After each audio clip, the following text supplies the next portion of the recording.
Merci, Monsieur le Président. Avant de vous raconter une histoire, j'ai décidé de vous raconter une histoire, mais très sérieuse, hein, rassurez-vous, et sans caricature. Je vais répondre à mon collègue Richard Cazenave à propos de l'Agence locale de l'énergie et du climat, qui fêtait ses 20 ans en 2018 et qui est passé de 3 agents à plus de 26 agents en 2018. C'est la deuxième ALEC de France, derrière l'Agence pour le climat parisienne, hein, qui compte 28 agents. C'est dire toute l'importance consacrée par notre métropole aux questions d'économie d'énergie depuis toutes ces années.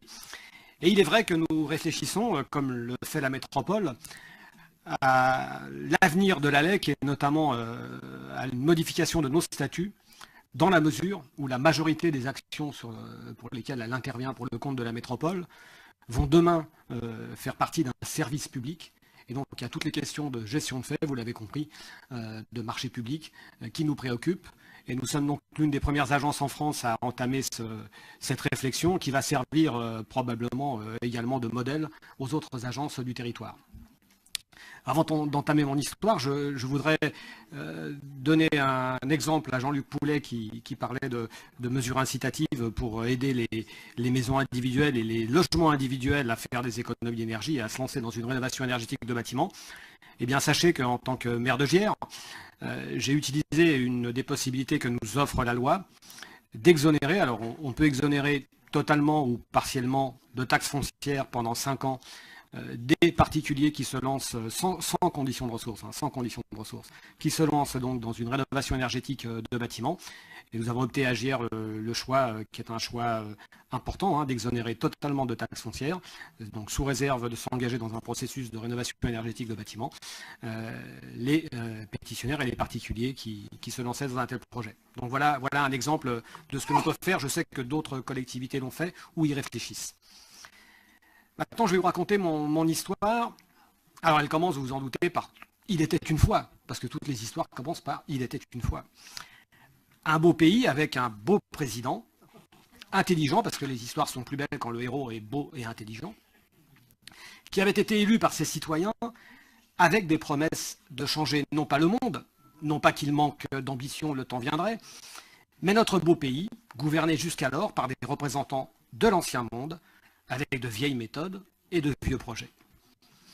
Le président avait promis à son peuple de baisser les impôts pour les moins fortunés, mais aussi pour les plus riches, expliquant que ces derniers redistribueraient leurs richesses en investissant dans le pays, comme il l'avait toujours fait.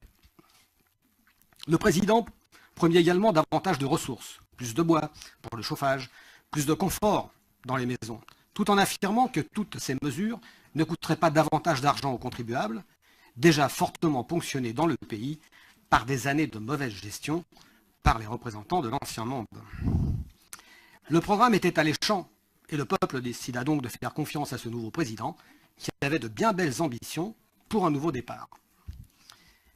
Les conseillers de notre président étaient tout de même fort inquiets des solutions à trouver pour tout à la fois supprimer, on l'appelait la dîme, alors on l'appellera l'ATH pour davantage de compréhension, tout en augmentant qu'à la marge les autres taxes, et notamment la contribution climat-énergie, cette fameuse taxe pour améliorer le climat, la qualité de l'air et économiser de l'énergie, taxe décidée avant son élection par les représentants de l'ancien monde et déjà préemptée par le président, mais ça, les citoyens ne le savaient pas encore.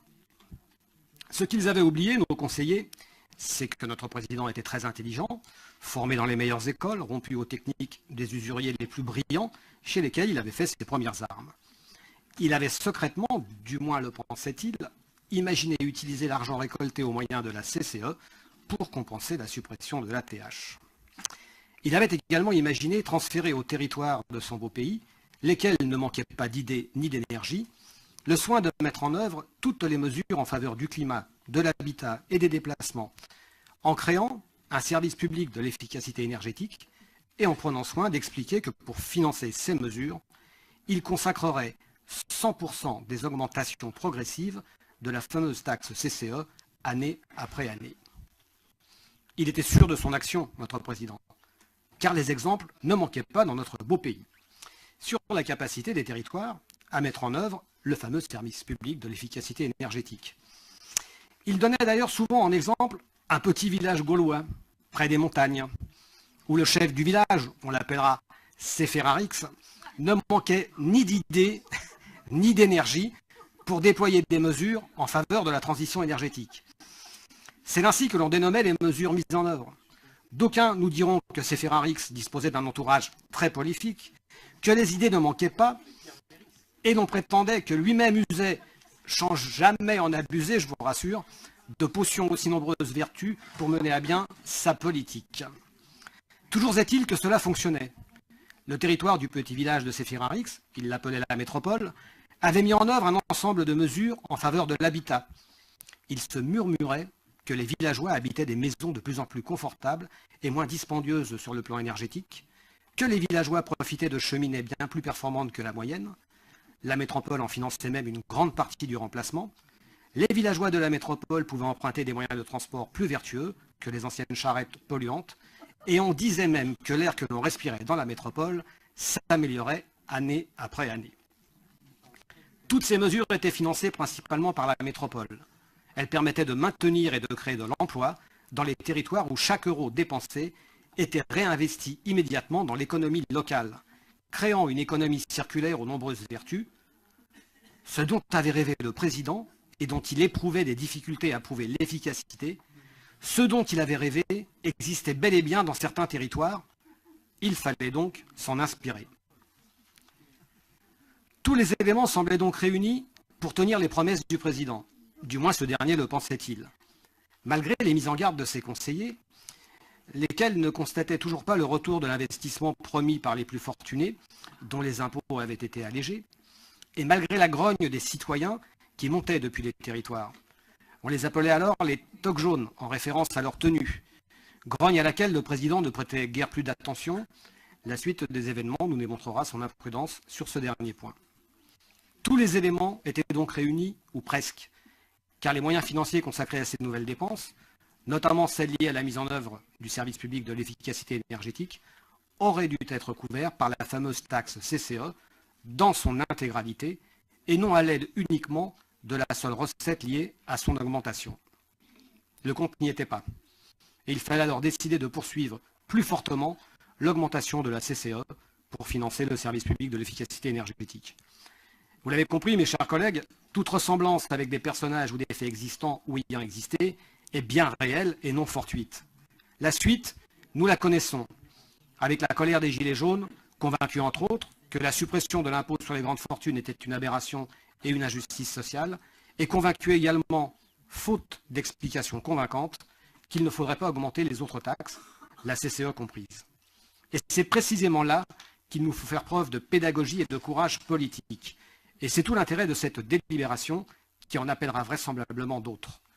Il faut expliquer aux citoyens, avec des exemples concrets, tels qu'ils existent dans notre métropole, comme je vous l'ai démontré précédemment, avec un peu d'humour dont vous me pardonnerez l'utilisation. Il faut convaincre ensemble le président Macron que l'intégralité de la CCE doit être consacrée à la mise en œuvre de la transition énergétique et non à compenser la taxe d'habitation. Il faut s'engager ensemble, État et EPCI, pour que chaque euro prélevé par la CCE soit reversé à la mise en œuvre d'actions en faveur de la transition énergétique sur les territoires qui proposent des solutions.